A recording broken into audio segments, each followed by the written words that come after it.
All right, welcome to Music Hustler Live, everybody. Thank you so much for joining me today. I have Mark here. Mark, say hello to everybody. Hello, everybody. Hello. It's a pleasure to be here. Mark is super awesome. I have known him for a few years now. I think it may have even been like 10 years now. I maybe 10 years. Yeah. Yeah, it's So been I was 10 thinking years. you. Yeah, a few years now. I think it's been Yeah. almost a decade. Mark is just exceptional. He's just, been rocking and rolling ever since, even with the pandemic. As soon as we came out of the pandemic, we talked, and he's like, "Yeah, I made like 13K in May," and I'm like, "You are awesome. I have to interview you."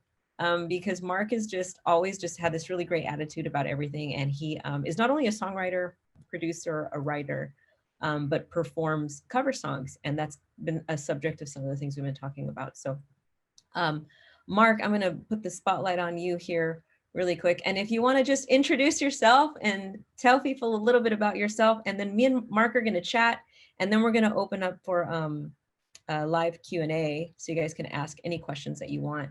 And feel free to put any questions in the chat box too, and I'll moderate. All right. Well, first off, thanks so much for having me come and hang out and chat. And I love the what is it? It's the Hustlers. Music Hustler Live. Music hustler. I mean, when you say that, I go, that pretty much sums it up for me. I mean, my background is, my dad bought a piano and brought it home when I was maybe 6 or 7 years old, and I sat down and somebody played Heart and Soul, and I thought that was the most amazing thing I'd ever heard, and I asked him to show me how to play it, and within about 1 second, I realized this is what I wanted to do in my life, and I think I was even, there was some song on the radio, and I was playing a few notes along with the piano, and I was like, oh man, I got this. But and that's what I wanted to do. But and then I had this whole. I mean, I don't know how you guys are, but for me, it was almost like this idea that, being a musician was going to, even though that's all I wanted to do, I was going to be a loser, and I was going to have a terrible life and probably live in somebody's basement or something like that, or backseat of their car, or, something like that, because, musicians just a terrible job to have. But, then I got inspired by people I got inspired by some people that I knew, and that I could see that they were making a couple $100 a week, just or a couple $100 a night, sometimes playing in a club. And I thought, if I could do that 7 nights a week, $1,400 a week would be okay. That would be all right. And anyway, lots and lots of people have inspired me, but that's kind of like the super short story on it. But I found that,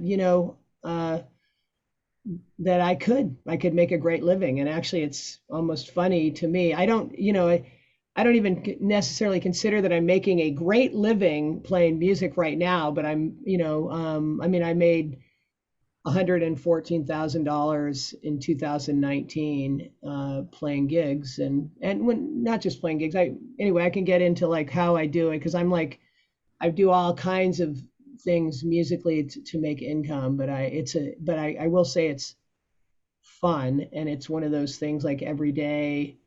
I am very grateful that I can do what I do for a living, and it's absolutely amazing. And I definitely think the sky is the limit. Like I'm definitely, in my mindset is, how can I 10x what I'm doing, that sort of thing. Now, how did you, because we were talking about it earlier, how we were saying that, we both didn't even know you could make money in music. Like, I thought you were either broke or you were famous. I didn't think that there was an in between. And I even thought if you were famous, you were still broke. I thought it was all like you know, Yeah. I just thought no matter what, I just thought they were like borrowing their friends' cars or whatever. I just was like, they're all broke. Everybody's broke. There's no way to make money in music. But I was still like, but I still want to do it because I love it.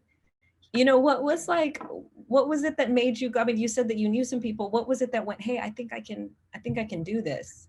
I guess my that's interesting because I decided at some point that I didn't necessarily think I was going to be, Elton John, although, I wouldn't, I certainly, if he, needed somebody to replace him, I would apply or something like that.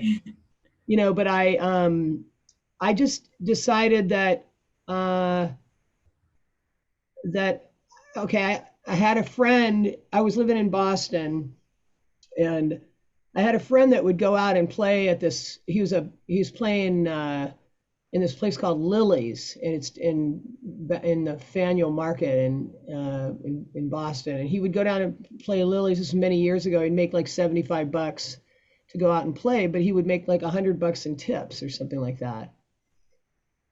And I just kind of looked at it and I went, I mean, he was probably the first guy where I went, wow, that's because I don't know, like whatever I was doing, I wasn't making $175, I mean, $175 sounded like, wow, that's great money, So I figured that minimally I could go and make, if I made 100, my initial thing was if I made $150 a night, I think I'd make $1,000 a week. And I went, 50K a year, 50K a year would be okay with me, and anyway, then I read another book by this chick named Lisa Stansfield, and she was all about how she was a singer songwriter, and she actually made CDs and started selling CDs at gigs. And she was a songwriter trying to make it as a songwriter, wasn't making steady income, but she just figured out, she went to a party and sold a bunch of CDs and went, wow, this is crazy. I made $200, at a party. So then she just started doing it full time. And she said that it took her 3 years to get up to where she was making $35,000 in a year. And that seemed legitimate. And one thing that's funny to me is that like if you Google it, what does the average musician make? And I think it's something like $30,000 a year. And personally, I'm not sure that I could live on $30,000. I mean, I probably could live on that, but I don't think I would be happy living on $30,000 a year. Um, and but I think but it's amazing that you could make that much and make that steadily. And then from what I found is like, I don't think there's any limit to it now. I think, I'm just I've got like maybe a system or something. I've got something that's working and I'm just going with it. And what did you do first? I mean, did you like say, okay, I want to do this? So did you learn all your songs first? I mean, how did you like, what was this like, if you were to give me like the 5 steps or the 3 steps that you took? Well, I'll tell you, I'll give you one thing not to do. Like, I mean, I remember I went in this club one time and I saw this guy playing the piano and I walked over to him and I said, how do I book this gig? And he goes, first thing he said to me is, well, can you play 4 hours of music straight with no music? And I went, oh no, I don't think I could do 4 hours. And he said, well then, come back and talk to me when you have 4 hours of music. And here's one thing I would suggest on things like that, to just ignore that, because that's complete hog. It's complete not true. Because what I found is that you want the funny. This is the amazing. So I would play in bands, and I played with a lot of different groups, and I was trying to find any kind of gig that I could, and I would I was playing background for this singer hired me, and I did a bunch of charts for her or whatever, but I wanted to do something myself. So I got this call. A friend of mine was a bass player. I was living in Hawaii. A friend of mine was a bass player, and he said to me, hey, you should call this agent. Her name's Billy Ann, and you should call Billy Ann. She's got this gig, you can make $50 a night. This was many years ago. but he said you can make $50 a night. And so I called Billy Ann and I said, hey, I want to do the gigs. It turns out that a 5 hour gig, you're playing from 9 to 2. And I was in a pizza place and I went, great. And she goes, okay. So I said, good. I'll be there Friday night or whatever. Or maybe it was Friday or Saturday when I booked it. So I'm like, whoa, I got a gig. And then she goes, no, what are you going to, and I'm not lying. She says, what are you going to, do you have an amp that you can sing through? And I was like, I was like, oh, you have to sing? Cause I don't sing. And, um, and so I said, oh, I don't sing. So she said, okay, so I need a singer. And I'm like, okay. So went and talked to my friend Miles that had told me about the gig, and and he goes, "Did you get the gig, man?" And I was like, "No, I didn't get it because they want a singer." And he goes, you have I like the sound of your voice, and he goes, you can sing. And I was like, yeah, I mean, I don't know, man. He goes, no, I mean, I think you have a nice voice, and I bet you can sing. Can't you? I got, well, I could probably sing some. He goes, well, what songs do you know? And I go, well, he goes, wait, I go, I know Yesterday by the Beatles. And he goes, how about Happy Birthday? And I'm like, oh yeah, I could do Happy Birthday. And he goes, I kid you not. He goes, dude, that's half a set. Call her back. Tell her that you sing. And I was like, and I looked at him and I was like, Miles, are you out of your mind? Are you serious? And he's like, yeah, I'm serious. Call her back. Tell her you sing. So I called Billy Ann back and I said, Billy Ann, I can't sing the whole night, but I can sing some of the night. And she goes, okay, great, you're booked.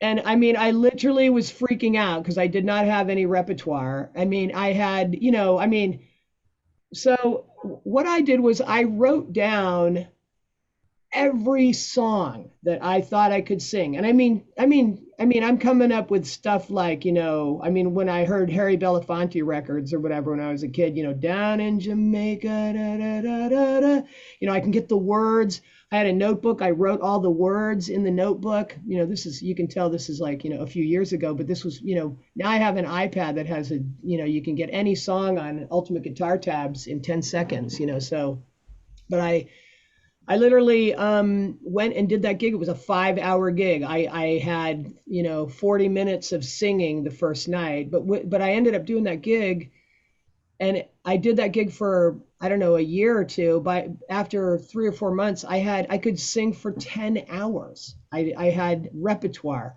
and honestly, the way I feel about it, the first thing you need is a gig. Like I mean, it drives me crazy when people say, hey, we should get together and, practice a lot of songs. And I'm kind of like, first off, you don't even know what songs you need to learn because you don't know what the gig is.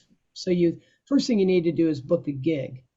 It sounds scary, and it probably is a little scary, but I mean, I kind of go, I don't know too many things in life that aren't scary. If you're getting married or something like that, man, if you're not scared about that, I don't know. But like anything, getting in a car, you're going to drive a car, you're going to be scared, I mean, it doesn't matter. First time you turn on a vacuum cleaner probably scares the crap out of you. I don't know, whatever. But anyway, so that's how I got up and running. And from that gig, I started like other people I would walk around to other places. I was living in Hawaii. There's a ton of gigs in Hawaii, and you could walk around Waikiki, and I would just walk into any place with a piano, and I would just sit down and I'd say, oh, I had this whole like little thing. Oh, wow, you guys have a piano. Could I play it just to check it out? And then they'd sure, I'm a pro or whatever. I'd sit down, I'd play. The person would come walking over to me and go, wow, where are you playing? Where else are you playing? And if a person asked me that, instantly I knew I could book that gig, and I mean, it maybe not instantly, I might not book the gig that night or something, but, anyway, I just started booking gigs, and in a short time, I was playing 7 nights a week, and, and then it kind of went up from there. You know, what's really amazing about that is you use, I mean, basic like grassroots, like, hey, show up at the venue, like just show up there because that goes so far. I mean, we have so many different resources now where we can email people and we can call people, but when you can show up at venues and you can sit there and you can actually play for them, that's a whole other selling strategy. You know, like they're going to book you right then and there. It's too simple. And I literally have had, and I still, I mean, well, a lot of the gigs that I book now, I book because somebody's hearing me play. Like, if I'm playing even a wedding or something like that, and then the next bride calls me about playing their wedding or something like that. But um, yeah, and I have a buddy that I, like a lot of people ask me about it because in 2019, I played 668 gigs.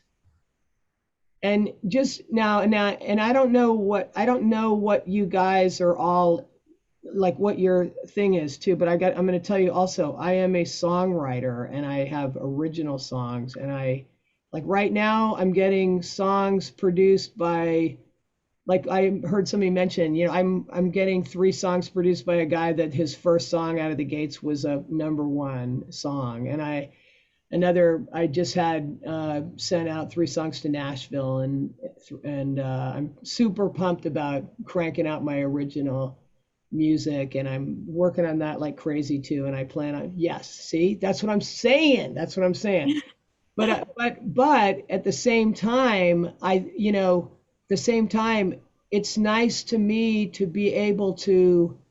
I mean, I don't know. I mean, like what blew my mind was I literally did make $13,000 in May. And it was weird to me. I didn't What was really weird about it to me was, you know, like I spend a lot of time calling people, and I'm on websites, Gig Masters and Gig Salad and things like that, and I'm following up. People contact you, they want a quote, you send a quote. There's this negotiation, and it takes time and all that stuff, and schmoozing, and but in May, people were just calling me out of the woodwork and booking me on $1,000 gigs. And I mean, I don't know. I mean, to me, that's something amazing that you can make $1,000 for going out and playing for 3 or 4 hours. I think that's awesome that you can go create music and make $1,000 in a day, right? Because Right. every day that I've made $1,000, I go, wow, that means that I have a job that I could be making $350,000 a year. And I think that's decent. That sounds pretty good. I think the 1% of the population is $400,000. And I think, and I don't think I think anybody can do what I do. I don't think it's like, it isn't, okay, here's the other thing. This is another thing that I think is super key about what I do. I play all the time. I am performing, and I'm getting paid to do it. And for me, to some degree, it's almost like I'm getting paid to practice. Like, like when you like, the whole thing about like my voice right now, I can tell you is 1,000 times better than it was, back, when I first started playing gigs. But I've sang, 15,000 hours. I mean, I've literally sang, you know.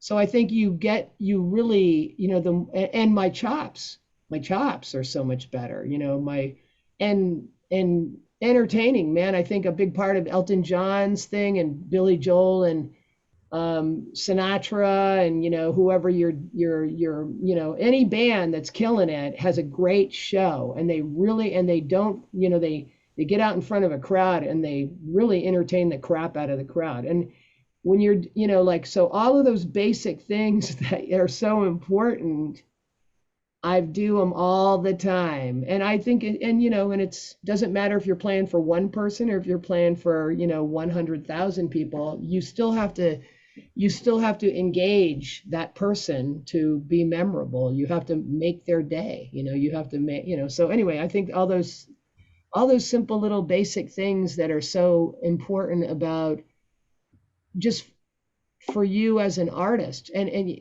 for you as a person. I think all the same stuff that I'm talking about doesn't just apply, to music. It applies to having a good relationship with anyone that you know. But anyway, that's a whole nother thing. But anyway. Well, you're making such a good point here because I think a lot of people are scared to start, right? Because they think they're not ready and they're not prepared. And my And, first gig was a and you're lot not. like yours. You're not ready. Yeah, and you never are. And that's the thing. And That's I mean, my very first gig too, I knew one song and I was they didn't book me for 5 hours, but they booked me for 3 hours. And I remember thinking, how in the world am I going to get through this? But when you have a date, when you've said it, and that was the same thing. I didn't have a video. I didn't have a promo video. I didn't have any proof that I did what I did. I showed up at the venue. I knew that there was a piano there. I showed up and I played for the manager and I ended up with the gig and they were like, can you play for 3 hours? And I was like, yeah. And then inside I was like, oh my God, how am I going to do this? Oh my God. And then I went home and I learned enough material. I ended up having to like repeat some stuff or, those types of things. And, Yeah, you and learn that for little those, trick. Yeah, of like, yeah. And for oh, those we of you got a that don't request. play, yeah. And for those of you that don't play, you just find someone that does. So you can find a guitarist or you can find a piano player, and that sort of thing. But the key really is to get started. And like you said, you're doing it every night. So you're learning, you're practicing. I mean, I know for me, I mean, the year that we took off for the pandemic, when I came back to play again, I was like, I couldn't believe that I couldn't remember certain songs and I was having a hard time, because you're not used to doing them every day anymore and you can forget. And so it's just so important to start because once you start your voice, I mean, I found out so many amazing things about my voice that I didn't know I could even do until I was singing 4 hours a day, 8 hours a day Dude, sometimes. and after 8 hours, doesn't your voice get like so sexy? It's like It ridiculous. so does. It's like so cool and raspy and it has this cool tone and And it's it's funny to me yeah, because people go, how can you sing for 8 hours? And I go, well, you sing for 8 hours. I mean, I don't know, And at the end of 8 hours, man, I can do any fucking thing in the world with my voice. yeah. Anyway. Yeah, absolutely. Now, when you were picking your when you were starting out, you said when you were picking your songs, you mainly just chose like songs that you kind of already knew that you already at least had some sort of knowledge of. Is that kind of how you put your set list together? Yeah, I mean, okay.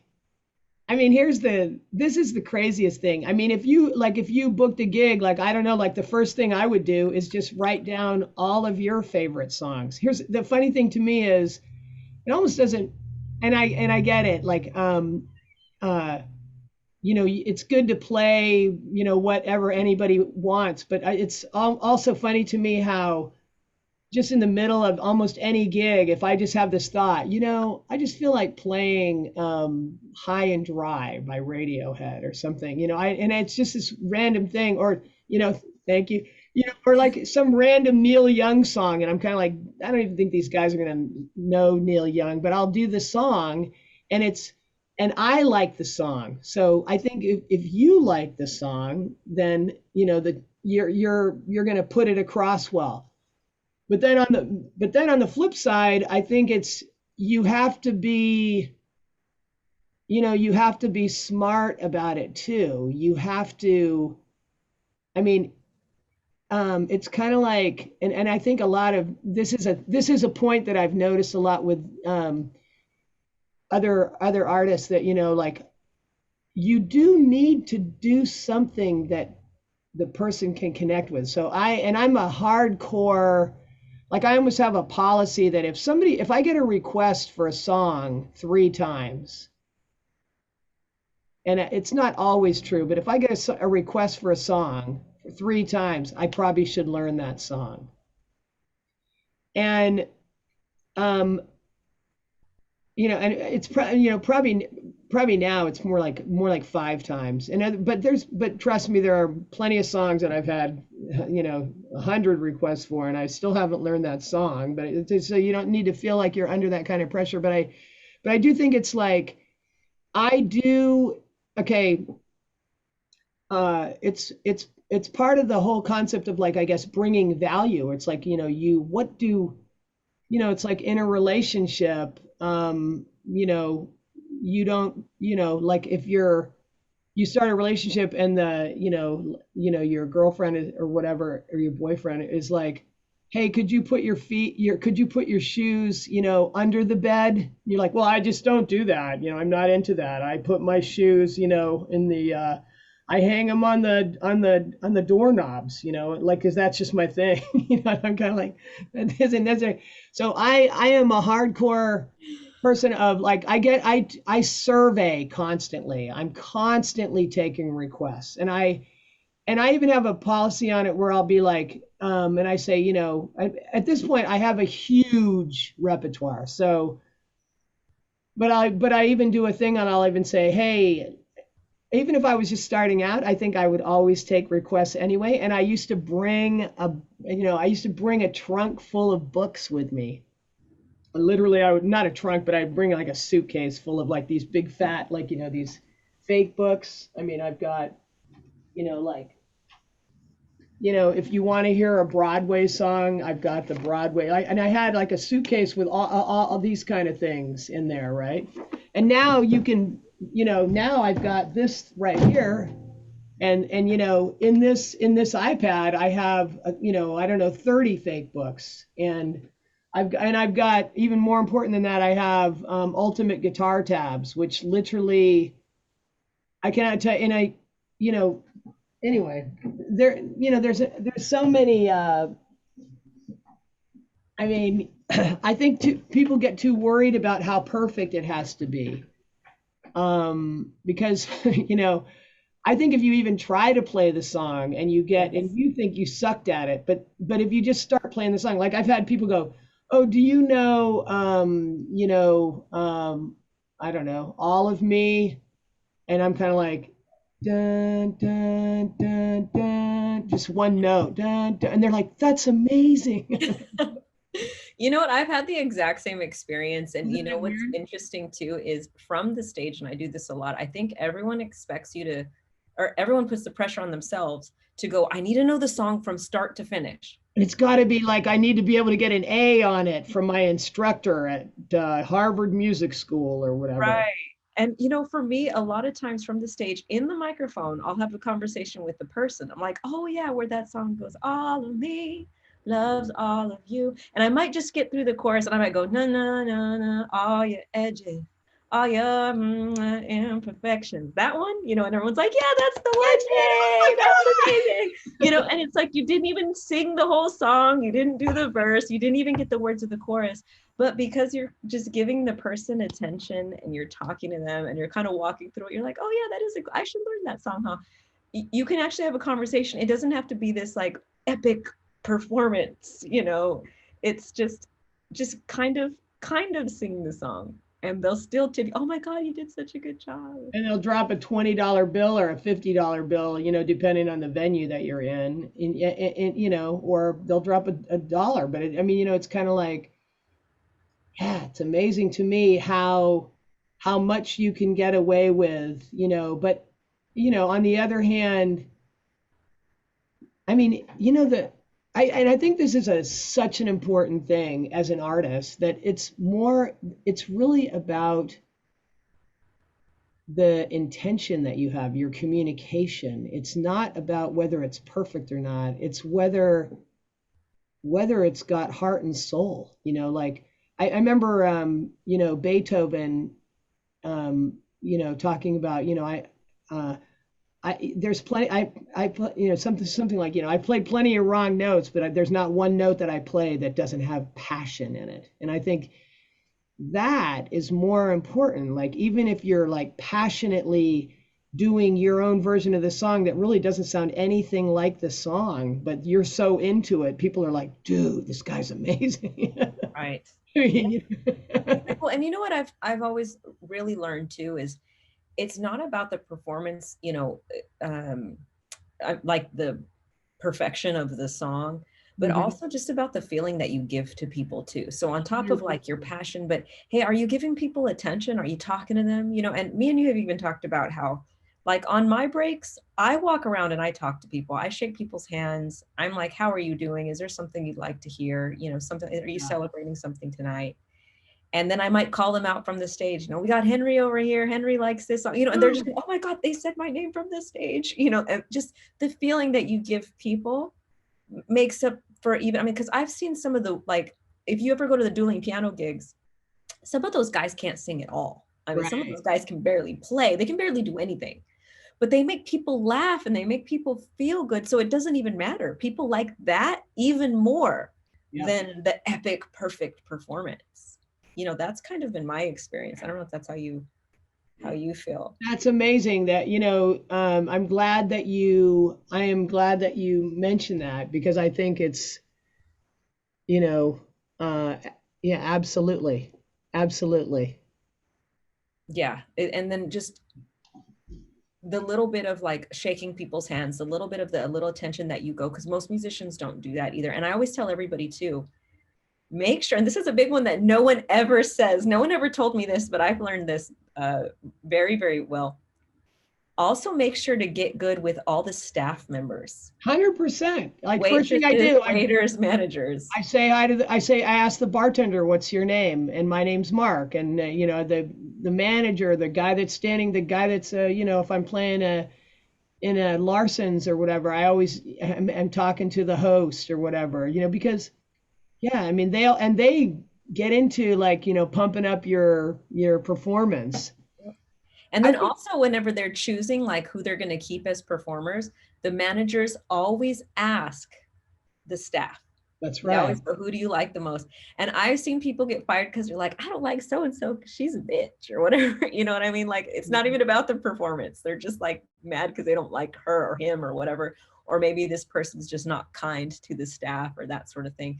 So those little things all add up, not just the audience, but also being very, you know, recognizing everybody that's there and find, because that's what I would do. My very first gig, the hotel, I would always find out what the hotel staff wanted to hear That's because I awesome. knew those were the ones that had to listen to me every single day. I do the same thing, 100%.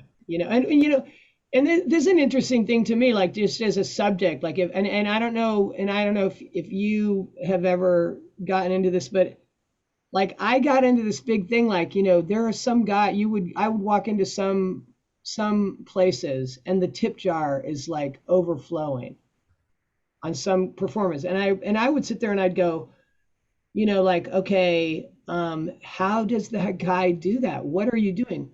Because I go, there's something to that. What is, like, so you kind of go, like, how to play your scales, what scales are, how to sing, whatever, how to sing. I mean, I'm not too trained in singing, but I mean, but you have all this technology of how to play or how to write songs, but how do you make tips? It's so interesting to me because I've even tried Googling it on how do you make tips? And they come out with something like, how do you make tri-tip or something like that. Seriously, like there's not I can't if find me a link of some place and somebody will tell you how do you make tips when you're working. Well, the funny thing that you said is, I mean, the one of the first things that I recognized was that the more that I talked to people, the more like, and not, it's like not playing the piano, like the more that I said, like literally, my first thought on it was the first, like I would just be like, "Hi, my name's Mark. What's your name?"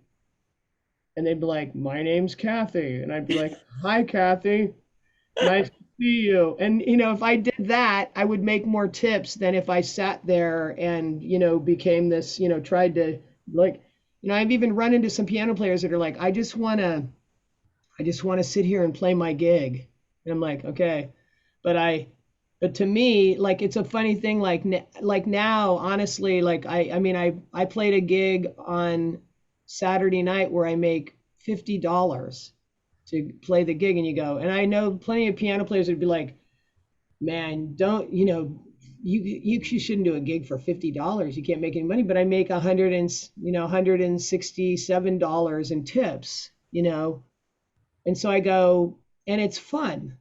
And the real thing is it's really fun. It's like I love people being happy, seeing happy people and it's from that interaction. So I think that communication, that interaction with people is the most, I think it's the most important thing. Live communication, live, like it's alive. Like we're not, like, hey, I'm a guy. You're a guy too. We're interacting. Yeah. You know. Yeah, exactly. And the That's Sweet music's just kind of, Caroline. You got to know Sweet yeah, Caroline. Sweet Right. Caroline, Brown Eyed Girl, There you go. Be Piano Stable, Man. Piano Man, Benny Bohemian and the Rhapsody. Yeah, yeah, Oh whatever. gosh, yeah, a few standards. I Mm. want to open up the chat to see if you guys have any questions that you would like to ask Mark. I think this one's been a good one because so many people ask so many technical questions.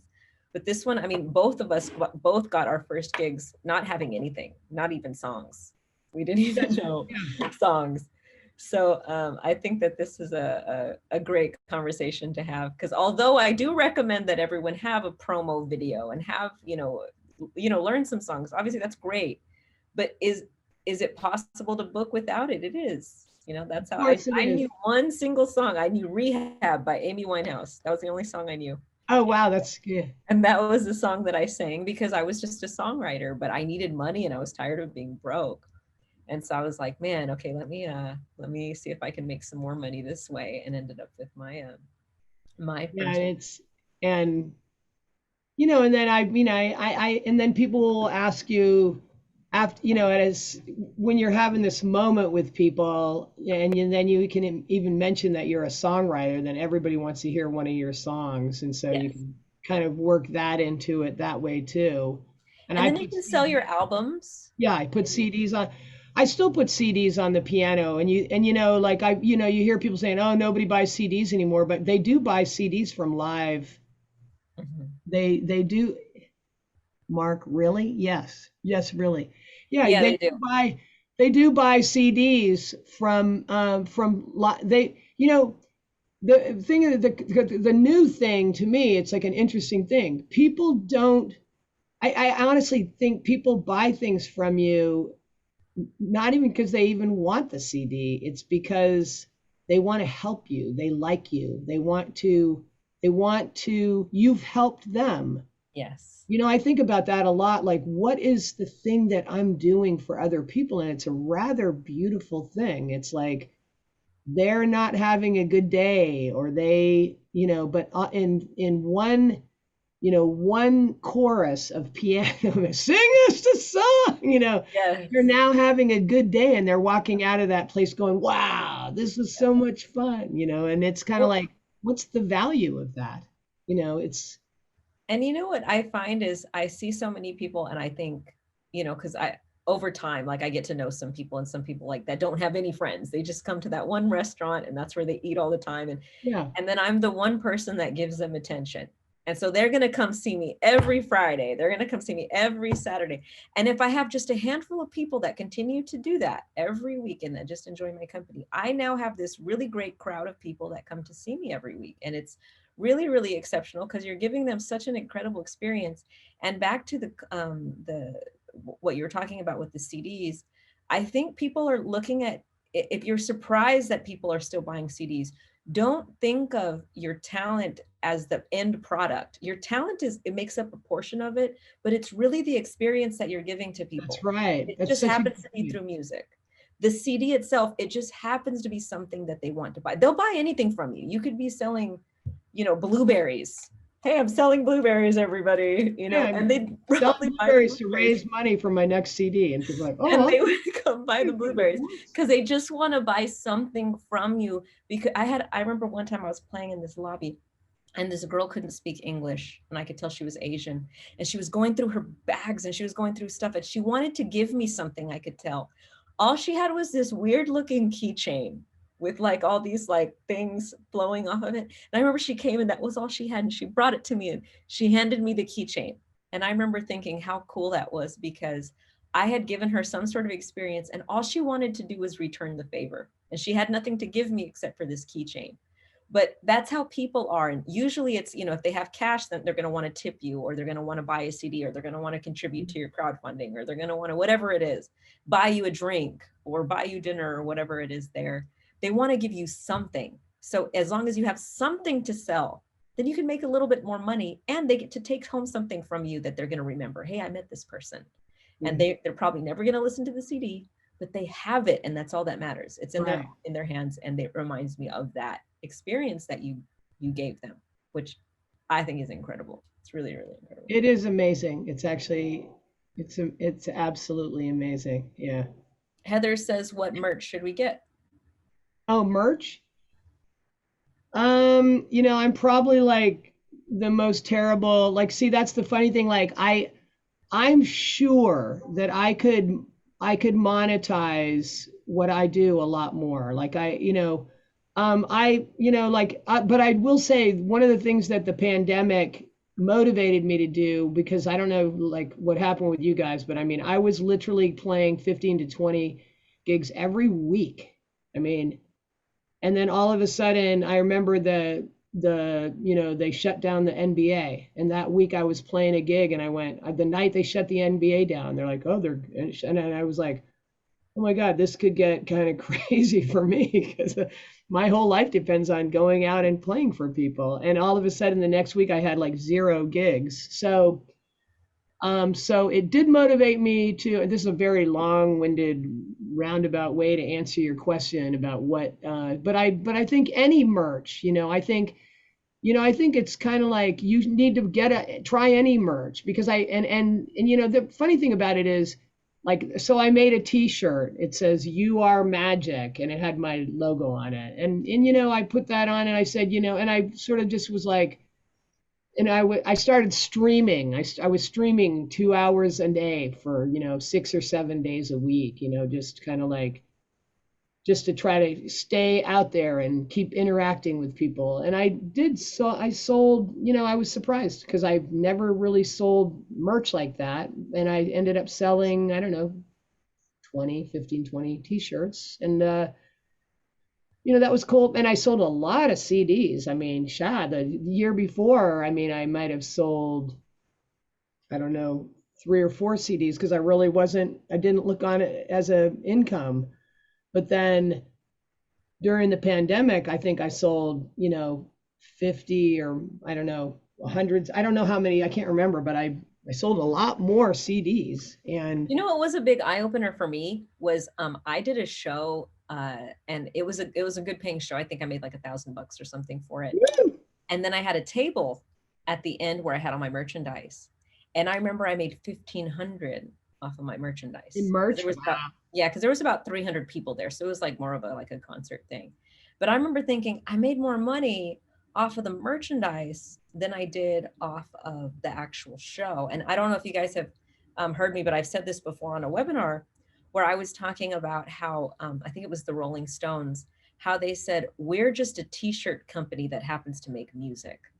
Because they're like, we make way more, they were making like $1 billion a year or something insane. I mean, maybe not that much, but off of their t-shirts, they were like, our music is just, we're not even making as much money off the music, And so I thought that was a really funny comment because that evening, that was very much for me too. I mean, and like you said, you might be getting paid $50 for the gig, but you're getting paid $100 in tips. And then you might be making another $100 off of merchandise. And I know one other time what I did was I was doing a crowdfunding campaign. I was doing this charity stuff and I had like a big sign that, was on display that had my website of, my crowdfunding. And I was playing. And as I got down for my first break, I opened my phone and someone had made $1,000 donation right then and there. And I was playing and there was maybe 15 people, maybe 15. It was probably more like 8. There was like 8 people in the audience. But I was there in person and I was talking to people and I made an impression and had $1,000 deposited into my crowdfunding right then and there. So just having something that they can contribute to, they want to give you something. And I honestly, for merch and all that other stuff, I think that, I would say it's more important to have something and to tell people that you have something and it's more about like almost like that connecting that to to helping you or something, to connecting that to something that they would like to help you. So like your crowdfunding because you want to put the CD out, or like, I mean, it could be something like, I mean, sometimes on my streams, I would just be like, guys, for me to keep streaming, it's kind of getting close to the first here. You gotta pay the rent. So if you guys can chip in, it'd be helpful or whatever, and it's good. Yeah. I mean, that's not definitely not ideal, but I mean, I just think there's some way you can connect it to how much. Like I've started using this platform called Coffee, K O Oh, hyphen buy F me I, coffee.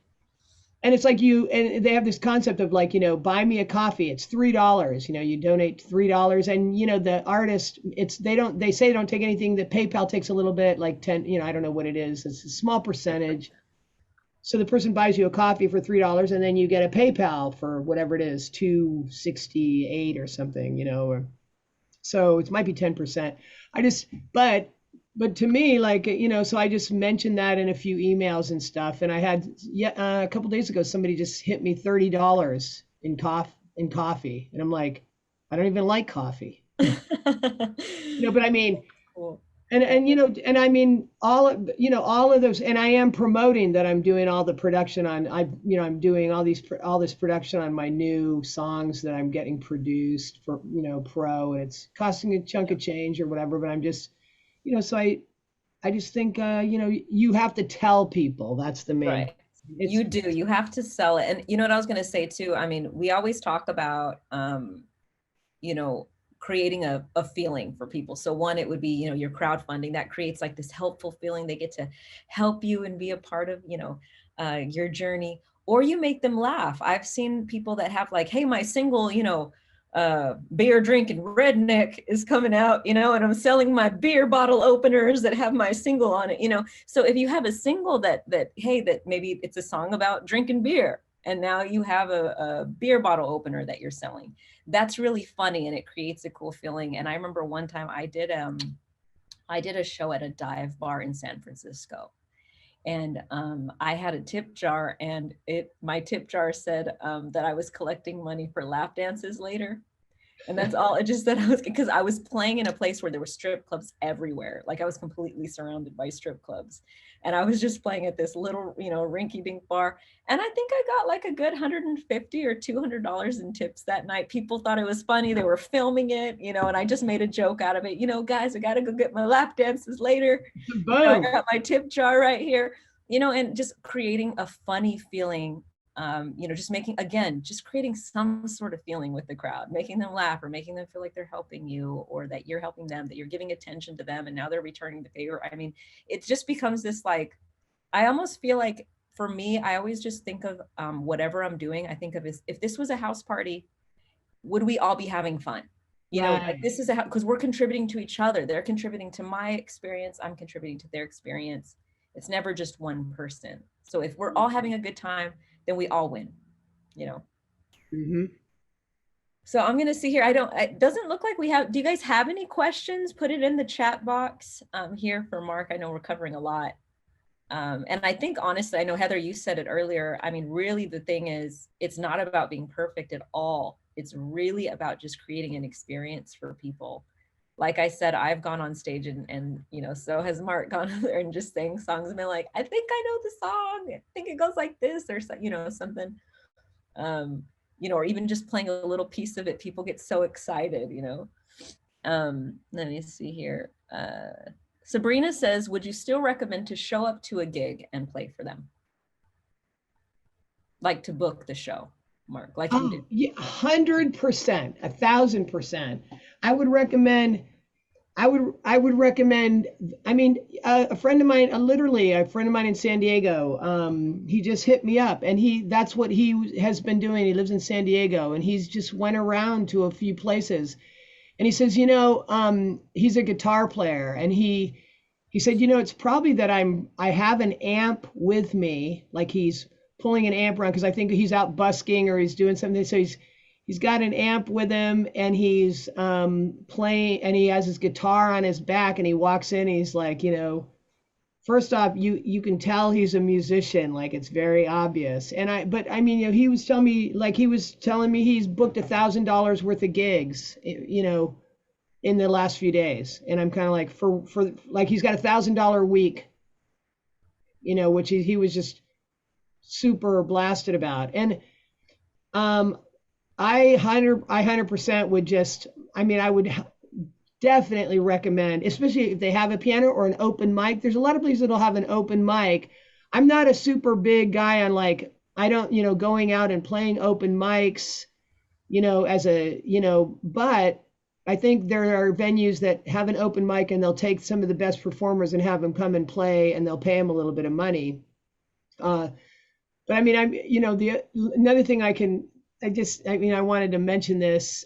Um, Absolutely, like on the open mic thing, and I think, um, and if you don't have paid gigs, if you don't have a paid gig, absolutely any reason you can get in front of another person and play a song for them is a genius thing, and it doesn't matter if it's a cover or your own original thing, because I found too, even if you want people to love your original music, it's good to play a few covers because you're not well known, and then all of a sudden like, I mean, come on, like, I don't know, Boyce Avenue isn't doing too bad. I don't know if you know Boyce Avenue. They're like this YouTube guy. They have 9 million, they do original music. They have 9 million followers, but they do a lot of these really cool covers of songs and they do put their own spin on them. And there's a lot of guys on YouTube that are making mega bank just playing covers. And then, of course, they have original music, but they're, so.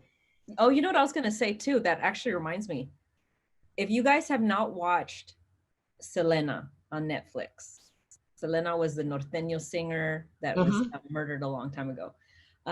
Beautiful, beautiful voice, amazing music. But so you should watch it because this is a great example because her and her family, they were doing just cover songs in her genre, which was the norteño genre. But then when they decided to release their own song, it was easy because they were already touring and performing cover songs. It was also easy to get a record deal because the record company said, well, they're already touring. They've already got that part done. So all we got to do is go work on radio because they already had the song. They're already, it became a partnership. And I always tell everyone, because a lot of people have these big goals of getting signed to a record deal, but they think that they can get it with just a good song. And that's usually like 99% not the case. You usually have to have a fan base or something else to offer.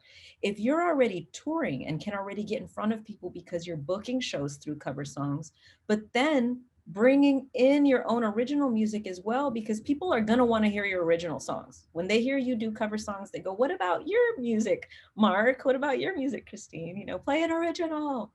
And she ended up with a record deal and, ended up becoming a platinum artist. I mean, just did absolutely incredible. And it was an easy no-brainer for the label. And it was an easy no-brainer for them. It was just the next thing in their career. Let's release an original song.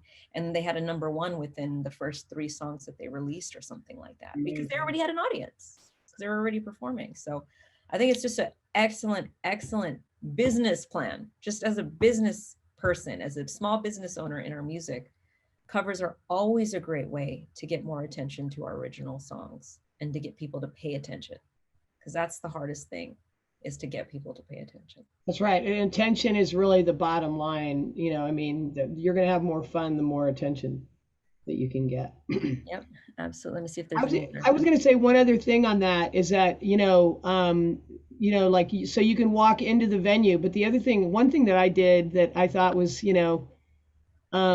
like it seems simple, but it was, okay.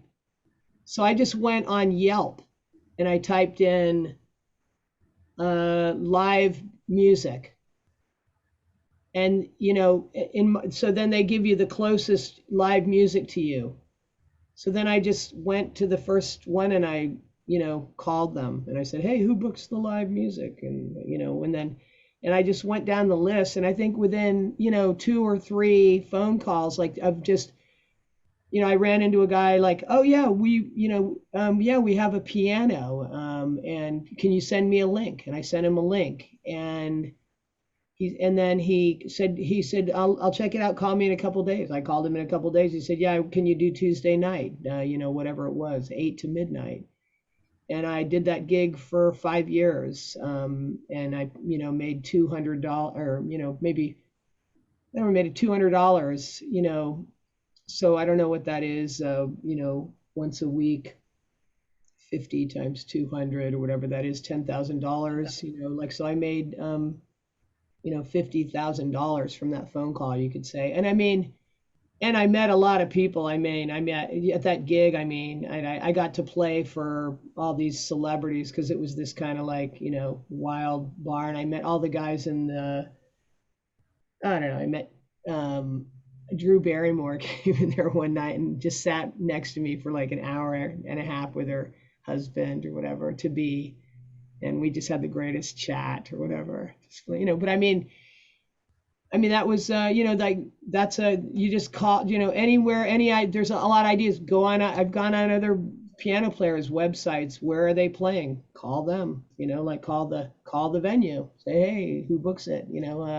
There's so many, ways, there's so like, anyway, put Yeah, I in. mean, that's a good point. Find someone that's already performing for a living, Mhm. check out their schedule, and then hit up, I mean, they've already done the work for you. Now you just hit up those same venues and find out if there's an open night available for you, or if they're looking for, more entertainment. And just like the Yelp thing as well. It's funny, I have a whole tutorial called How to Book a Gig in 7 Days. And that's all I tell people. I'm like, just go to Yelp, type in restaurants with live music, casinos with live There you go. music, bars with live music, whatever, just everything with live music. And then just start calling. Like, it's really that simple, Yeah. or show up, whichever one. But, calling is a good one. Find out, who's hiring, set up a meeting. Well, it's interesting. I mean, I think the way that I met you, and I'm sure this is what happened. This is how I met you. You were playing at Lowe's, and I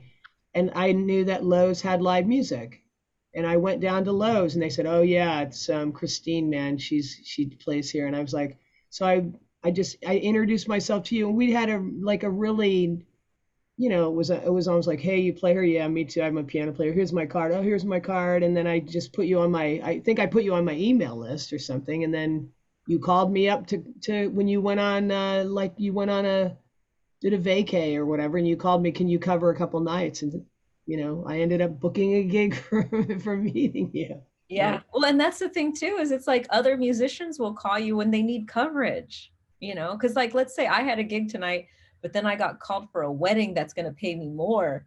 I'm going to want to go play that wedding, but I need to find someone to cover my gig tonight. So I'm going to call Mark, or I'm going to call someone else and be like, can you cover? Cause I want to go play this wedding. So it's also good to network with other musicians. Oh man, I could go crazy on that. I mean, I probably in this phone right here, I probably have 200 piano players. And I've even made an email list of other piano players and sent an email out like, I mean, this is kind of a music thing, but I think one of my emails was, what do you do if you're getting tired of hearing the song the same old way every time? You know, or your music's getting boring. Substitutions. It's like a technical thing. And then I said, as a matter of fact, if you need a substitute, you should hit me up. Yeah. There I you don't go. know. Yeah. Somehow it worked better than that, but but anyway, but I mean, I just, there's a jillion ways to just put the word out there that you're available and that you're interested in doing it. Yeah, absolutely. And it starts there though. You do have to put yourself out there. A lot of people just post videos and then they wait. Someone's going to reach out to me.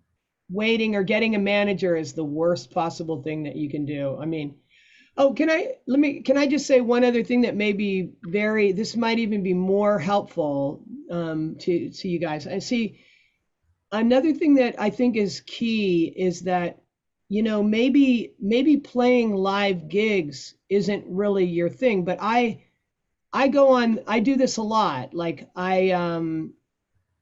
if somebody pays me to do something musically, then I go, oh, somebody just paid me. Like I'll give you an example. Like so back when I don't know, maybe it was in 2000. Like I decided I'm gonna get a computer because everybody's getting a computer now and producing music. So I became a music producer.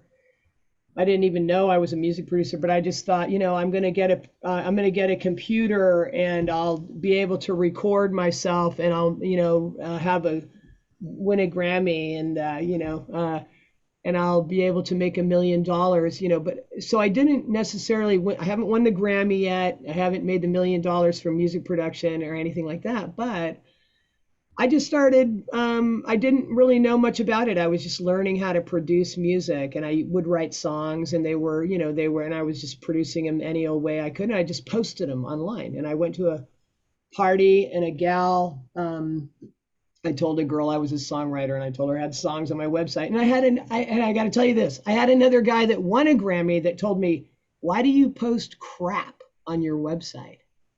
Why do you post those crappy songs on your website? Oh my God. And I was like, why are you such an asshole? I mean, whatever. I didn't, I didn't say that to him. I said, well, anyway, but here's what happened. So I go to the party. I tell this girl I'm a songwriter. Yeah, I've got a bunch of my stuff on my website. She called me. This is how I became a music producer, too. This is the story of how I became a music producer.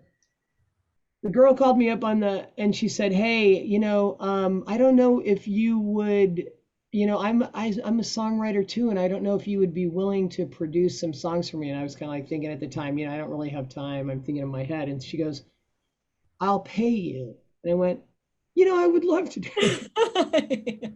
So suddenly I have openings in my calendar. yeah, and but the funny thing was, like, what do I want to learn how to do? I want to learn how to produce music. I want to, I want to produce. And so somebody's paying you to learn how to do the thing that you want to do the most.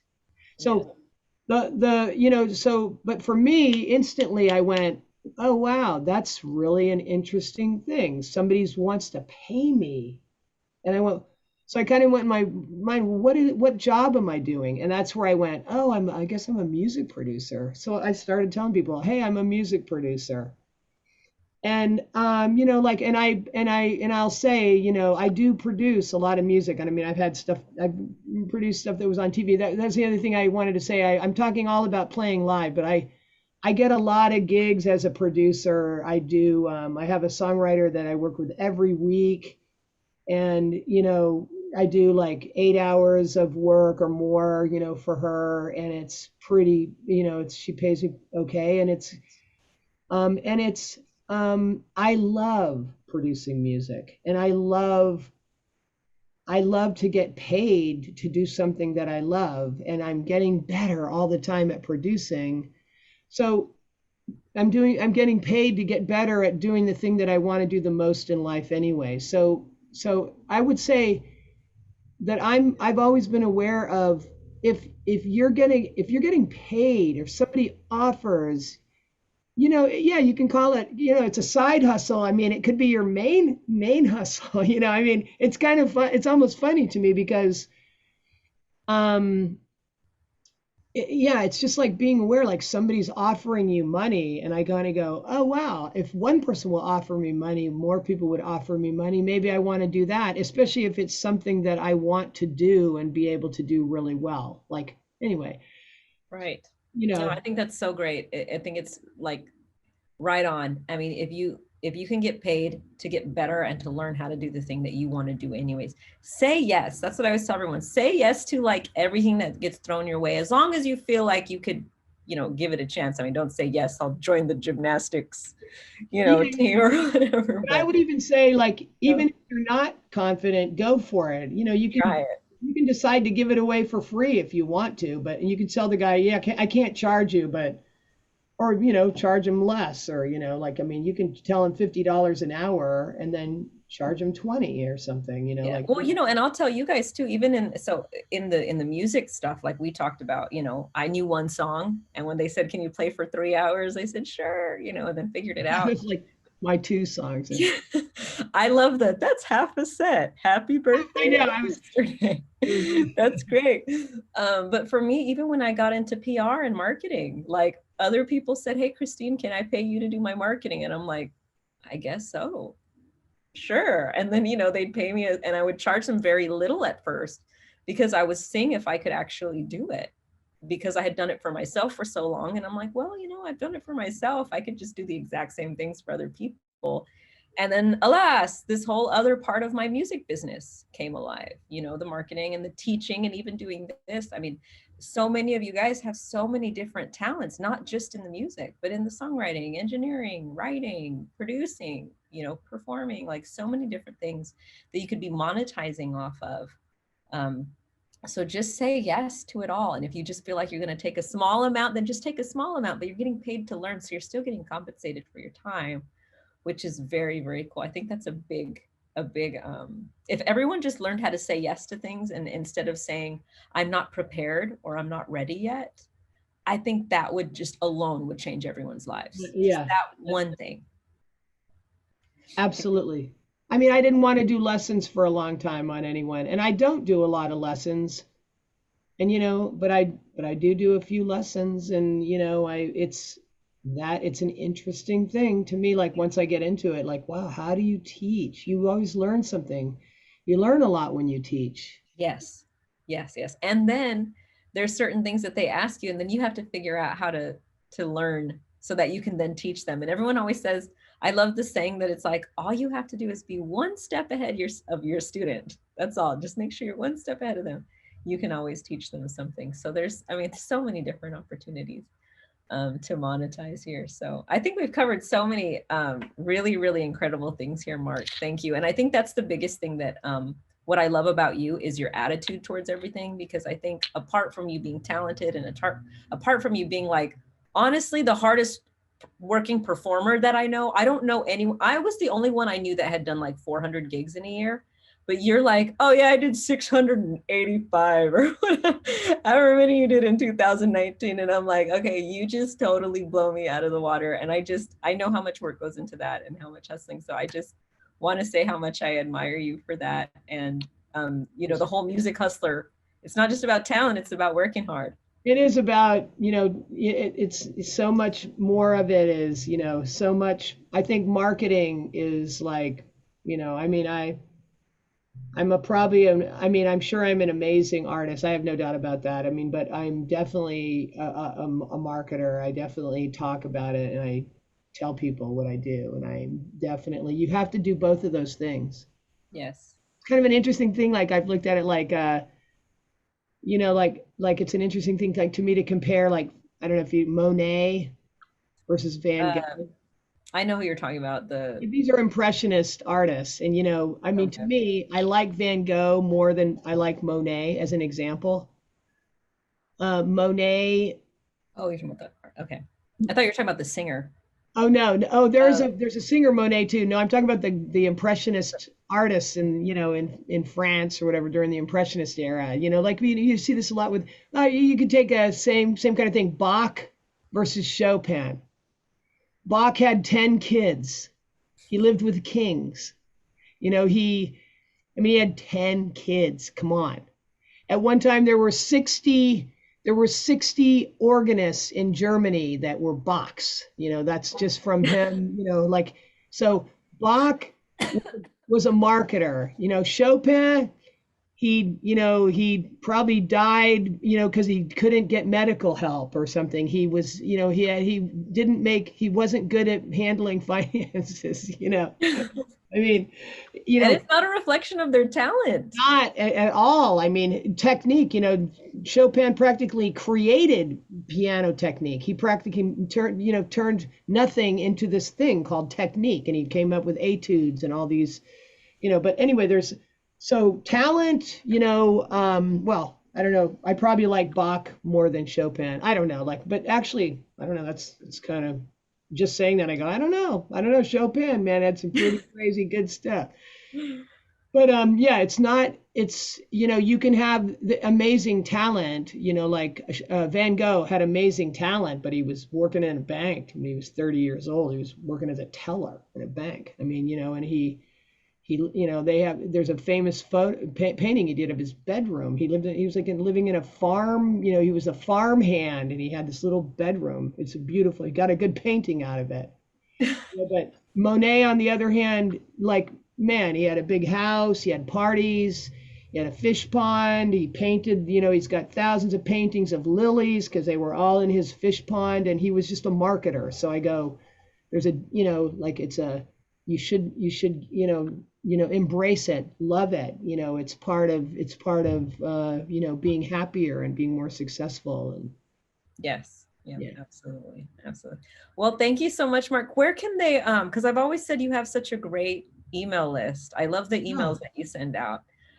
Mark would be an excellent person for everybody to join his email list because he sends out these lovely, friendly emails that every time I read, I'm like, I really like Mark. He's so awesome. So he's a really great person to read his emails and even go, okay, why does he make me like him? You know, let me use some of those strategies. I'd even say you as an email marketer, you're really good at that. well, thank you. Where can people join and follow you? Uh, Your website or You know, yeah, hit me, go to my website. There's a little sign up form on my website. My website is markbosserman.com. It's markbosserman.com. And you can hit the thing on there. Yeah, that'd be the simplest thing. awesome. I put it in the chat box, everyone, for those of you that would like to follow along and make sure to follow him on Instagram and Facebook and all those things. Yeah, and And tell me about yourself and what you're doing. I'd love to know what you guys are all about and what, you know, where you're at and, you know, what your story is. And, you know, and I'd love if I can help you. I mean, I'm sure we could help each other. awesome. Yeah, thank you so much, Mark. Really appreciate you. I know everybody here also appreciates your time. Everyone here is already doing music or just getting started into music. So this is Beautiful. really Thanks, guys. Thanks for having me. Thanks, helpful. Christine. It's a pleasure. All right, awesome. And thank you everybody for joining me today. All right, Mark, you have a great day and thank you again. All right, ciao. All right, see you.